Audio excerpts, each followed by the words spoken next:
She called the cops on me for the smell of weed. I don't smoke. I never have. But Kathy, my nosy, bitter neighbor, made it her mission to destroy my life over a scent that probably came from the street 3 houses down. The worst part? The cops believed her. Until they didn't. Because Kathy didn't know I had a security system. And she really didn't know I worked in real estate law. By the time I was done, she lost her fake job, her lease, and her favorite hobby, me. I'm Marcus, 34, divorced, no kids, 1 dog. I work remotely for a real estate law firm in the city, but I live in a quiet cul-de-sac outside Dallas, the kind with HOA newsletters and friendly neighbors who weaponize small talk. I moved here last year after my marriage imploded. All I wanted was peace, stability, and a backyard for my pit bull, Nova. I kept to myself, mowed my lawn, nodded politely, nothing more. Then came Kathy, 50s, retired from something, she's vague, single, lives alone with her cats and binoculars, thinks the neighborhood is her kingdom and the HOA her personal army. She didn't like me from the jump. Maybe it was Nova. Maybe it was my skin color. Maybe it was the fact that I ignored her passive-aggressive comments about my modern lifestyle. At first, I brushed it off. But then she crossed a line I couldn't ignore. If you've ever dealt with someone like Kathy, you already know where this is going. But trust me, you haven't seen how it ends. Stick with me. And if this sounds familiar, feel free to share it. Some battles aren't meant to be fought in silence. It started with a knock that wasn't a knock.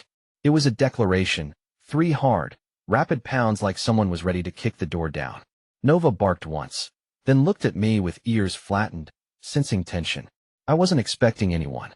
No deliveries. No friends. I peeked through the peephole and felt my stomach twist. 2 cops. And standing smugly behind them, Kathy, arms crossed, lips pursed, wearing a sweatshirt that read #OneCatMom, like it was body armor. I opened the door with cautious neutrality. Evening, officers. Evening, said the tall one, Officer Daniels. We received a report about the smell of marijuana coming from this property. I blinked. Sorry. Daniels glanced at Kathy. She jumped in before I could respond. It's every night around 9. The whole street smells like a dispensary. It's him. I've seen him out back. That last part ticked me off, because I hadn't set foot in the backyard in 3 days. Work had been brutal, and Nova preferred the living room rug anyway. I held back a laugh. You're welcome to check the property. Daniels hesitated, then nodded. If you don't mind. I didn't. Because there was nothing to find. No weed. No paraphernalia. No skunky odor, unless Nova had rolled in something again. While the second officer walked through my living room and kitchen, I watched Kathy pretend not to gloat. Her eyes flicked over my shoes by the door, my book on the console table, How Not to Die Alone, great timing, my family photos. Judging. Cataloging. I just want the neighborhood to feel safe, she said to no one in particular. The officer came back. No signs of drug use, sir. But we do need to issue a warning, per protocol. If complaints continue, we're obligated to escalate. Understood, I said. Calm. Controlled. They left. And Kathy, as if she'd just hosted a successful PDA fundraiser, gave me a smile that didn't reach her eyes. Maybe think twice next time, she said. I closed the door without replying. Nova exhaled, tail low. I stood there in silence. My hands clenched. Not from fear, from fury. I don't smoke. I don't party. I don't even play loud music. I work 10-hour shifts from a laptop in my kitchen and spend my nights cooking frozen salmon and watching TV. But Kathy had decided I was a threat. Maybe it was because I was new. Or because I was a black man living alone. Or because Nova looked intimidating. Whatever it was, it had just turned from annoying to personal. I walked to the back door. Opened it. Smelled the air. Crisp, no scent. A faint wind blew from the other side of the cul-de-sac. The same side where a known stoner teenager lived with his grandma. Figures. I looked up at the empty corner of my house, then back at Nova. Time to dust off the security cams, girl. For the next 2 weeks, it became a ritual. Not for me, for her.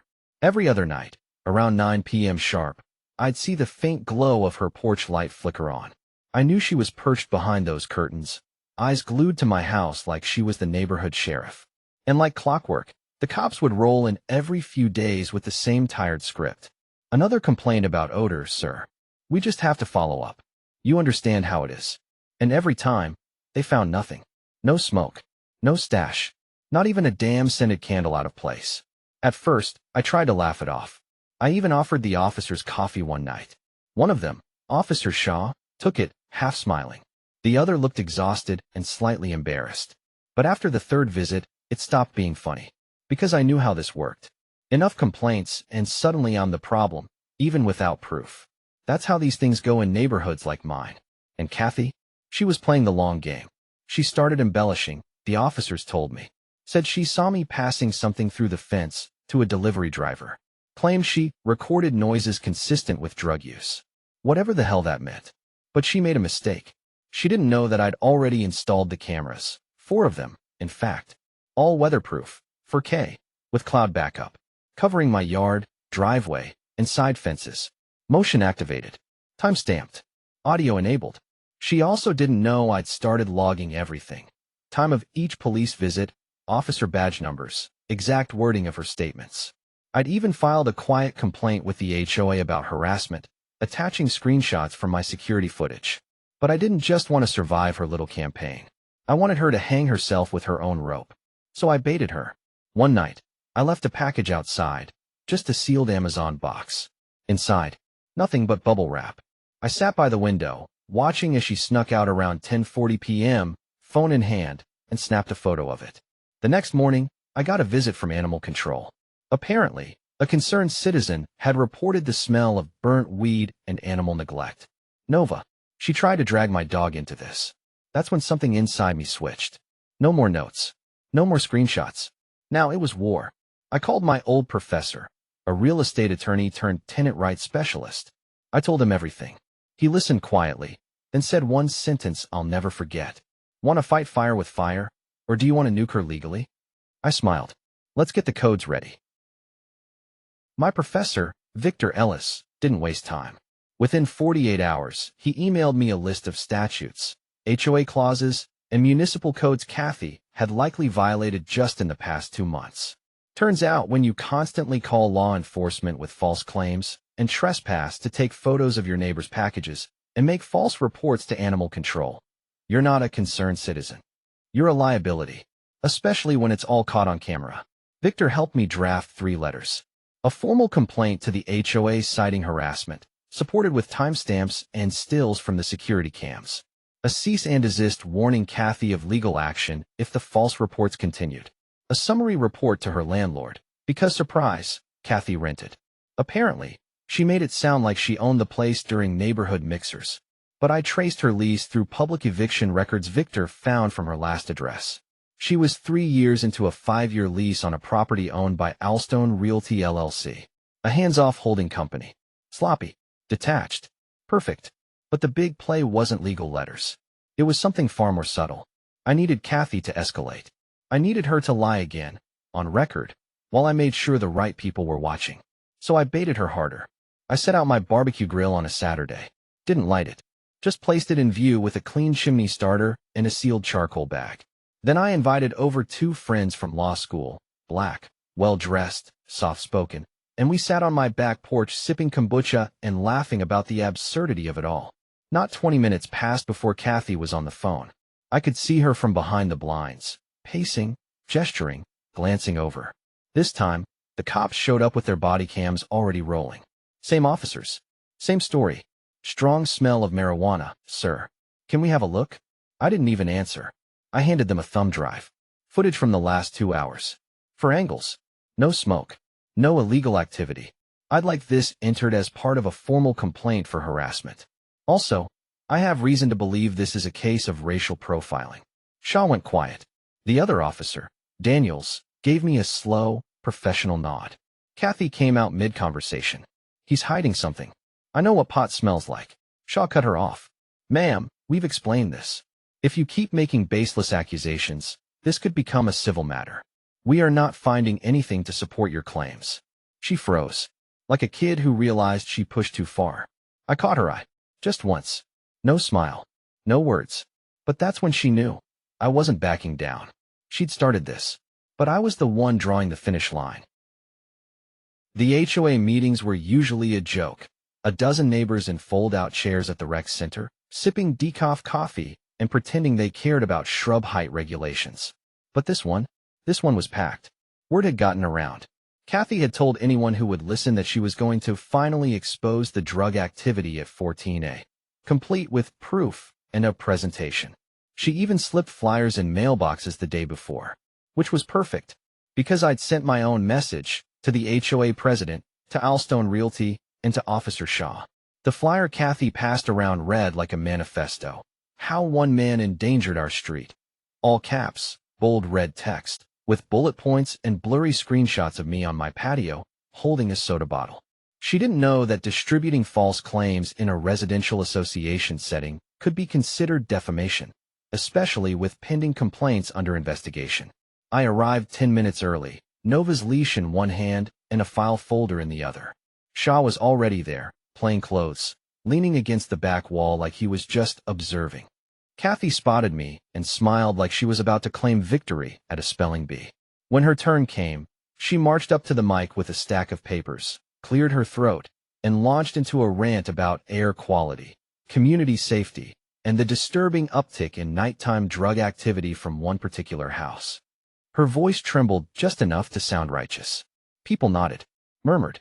One older couple looked at me like I'd burned down their rose bushes. Then she started waving screenshots. This right here, this is what I'm talking about. You can see the suspicious activity. I have timestamps. I even have an affidavit from another neighbor who...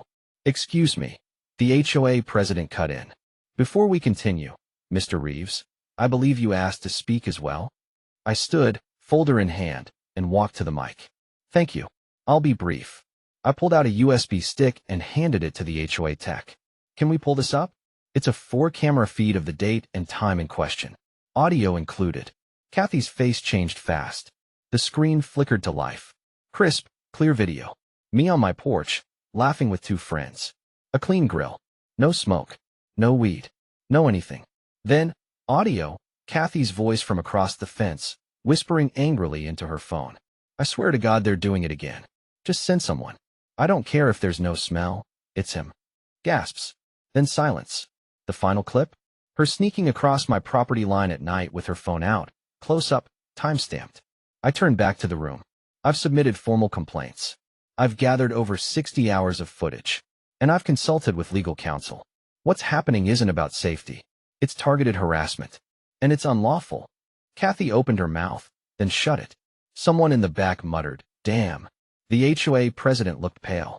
Miss Klein, I think we'll need to pause your remarks for now. Shaw gave me the faintest nod. Like checkmate. I didn't smile. I didn't need to. Because the crowd that once nodded along with Kathy, now, they were staring at her. Like they just realized who the real problem was. The day after the HOA meeting, Kathy's curtain stayed shut. No binocular shadow in the window. No walk to the mailbox. No forced smile across the lawn. It was almost peaceful. But I knew better. People like Kathy don't retreat, they reload. Which is why I didn't let her catch her breath. At 10:03 a.m., Alstone Realty received a certified packet titled Tenant Breach Report, Ongoing Harassment, Legal Risk, and Neighborhood Disruption, Unit 14B. Inside was everything. Police visit logs, 5 separate complaints, 0 findings. My cease and desist letter, unanswered. HOA complaint documentation. Footage stills with timestamps. A brief legal memo from Victor Ellis outlining potential landlord liability for tenant misconduct. I also CC'd the property management company Alstone outsourced to, Halberd Residential, the kind of firm that drops leases faster than they drop maintenance calls when the word litigation shows up. Victor had helped me phrase the key paragraph. Failure to act on documented tenant harassment and repeated false law enforcement reports places Alstone Realty at material legal risk, especially if such harassment is racially motivated and documented in HOA and law enforcement channels. The undersigned is prepared to escalate accordingly. Nothing dramatic, just bloodless, professional, cold. By Thursday, Halberd had replied, "We are investigating the situation and will reach out to the tenant directly. We appreciate your cooperation." That was code for, she's on thin ice. And Kathy knew it. That weekend, she showed up to the HOA gardening club, dressed down, head low, quiet. People avoided her. The whisper network had turned. Her reputation as neighborhood watchdog had collapsed into something closer to unstable liar with a grudge. But just when I thought she might lay low, she did the dumbest thing possible. Sunday afternoon, Nova and I were on our usual walk. Kathy was in her driveway, holding a trash bag, pretending not to notice us. I gave her a nod. She glared. Then she spoke. "Hope you enjoy your little victory. This isn't over." I didn't respond, because the entire interaction was caught, loud and clear, on my body cam. Yep. After the animal control stunt, I started wearing a discreet lapel cam during all walks. Just in case. That clip, along with everything else, was added to the updated complaint I sent Monday morning, titled, "Retaliatory Remarks and Continued Hostility. Urgent Review Requested." This time, Halberd replied within hours. Per Section 6A of the lease agreement, we have notified the tenant of a breach. If no remedy is provided within 14 days, Alstone reserves the right to terminate the lease early. Translation: one more slip, and she's out. And knowing Kathy, she wouldn't just slip. She'd swan dive. 12 days after Halberd's warning letter, Kathy snapped. I knew something was coming. You could feel it in the neighborhood, in the way she kept her head down, but her front camera pointed square at my house, in the way she walked her trash cans to the curb 3 times in one day, like she was waiting for someone. Or something. She couldn't help herself. And right on cue, Sunday night, 11:47 p.m., I got a knock. Not police this time. HOA security. An older guy named Vern, clipboard in hand, apologetic from the moment I opened the door. "Sorry to bother you, Mr. Reeves. We got a noise complaint from 14B. Said there was yelling, barking, and drums." I raised an eyebrow. Nova was curled up on the couch like a cinnamon roll. The only thing playing was ambient rain sounds from my phone. I walked Vern inside and let him hear for himself. Nothing. Then I pulled out the trump card. Mind watching something? I opened my laptop and played back the Nest footage from 10 p.m. to midnight. For angles. No music. No yelling. No barking. Just me, reading on the porch. Nova occasionally shifting in her sleep. Then I opened a second tab. It was Kathy, 11:36 p.m., on her phone, leaning out her window. Yeah, just say it was loud music. They'll come. Trust me, he's done this before. The mic caught it. Crystal clear. Vern stared. Holy hell. I'll be filing a formal rebuttal. This makes it 6 provably false complaints, all documented. And since you're HOA security, that puts you on notice if you let her escalate. He nodded quickly. Understood.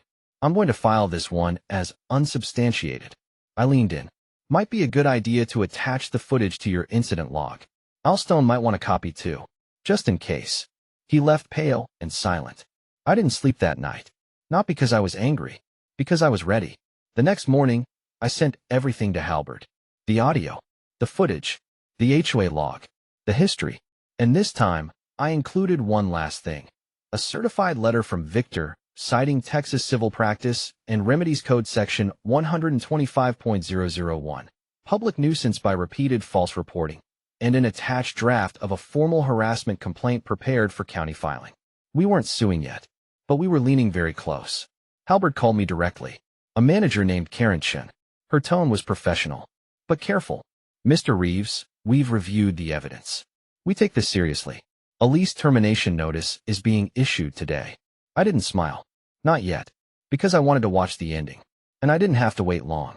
3 days later, a white SUV pulled up to Kathy's driveway. A woman stepped out with a clipboard and a thick envelope. I stood by my window and watched Kathy answer the door. She didn't yell. She didn't cry.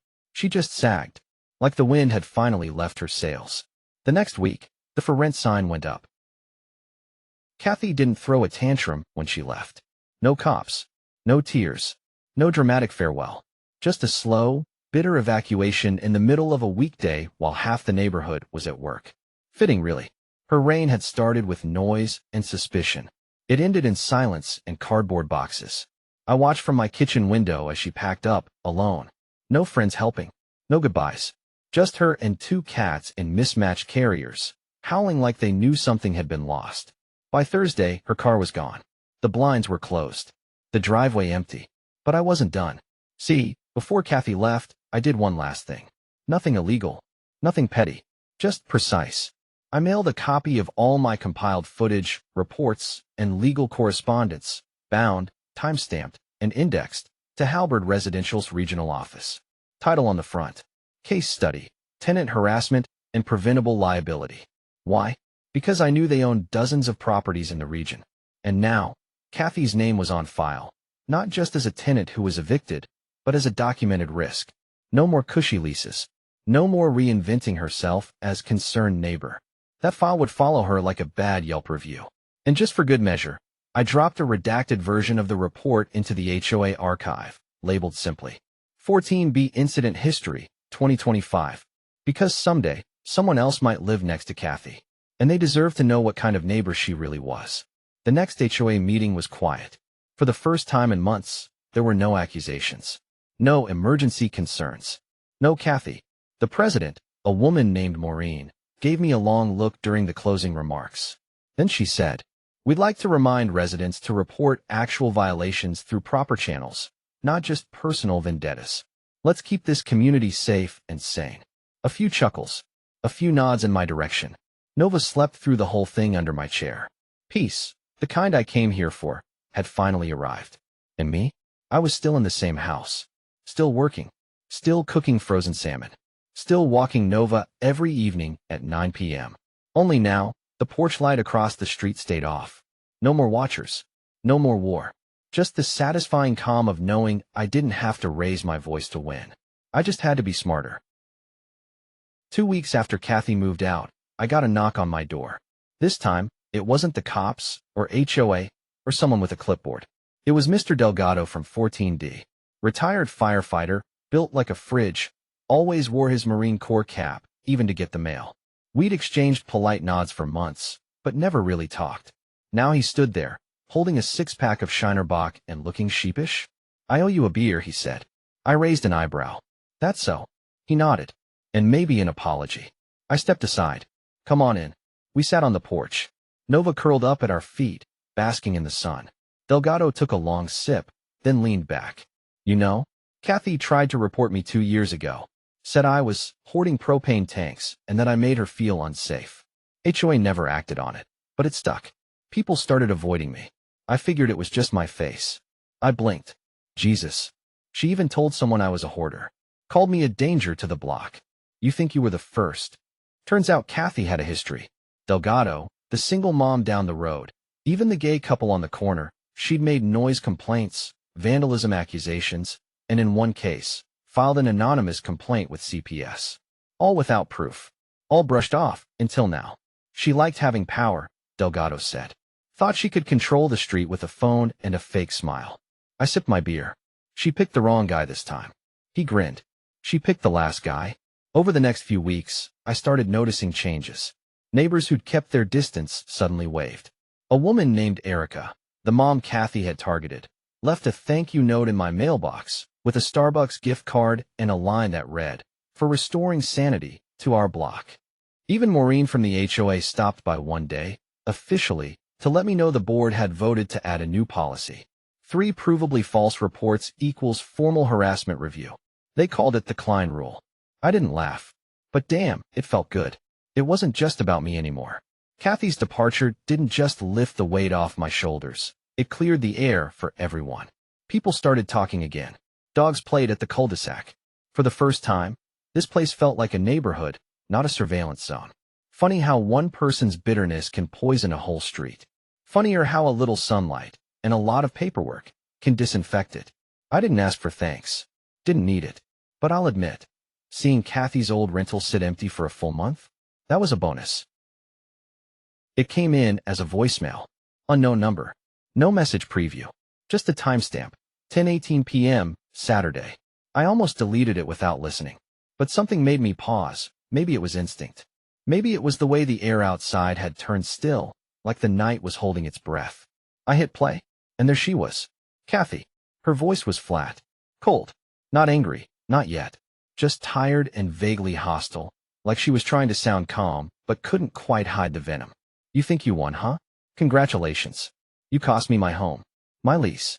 My reputation. Hope you're proud of yourself." Pause. I had lived there for years. Never had a problem until you came along. Another pause. Then it sharpened. You knew exactly what you were doing. With your little cameras. Your files. Your lawyer friends. You made me look crazy. There was a rustle, like she'd knocked something over. I should have just let it go. But you were so smug. So quiet. always smiling like you had some secret. A long exhale. Enjoy your precious house. And your dog.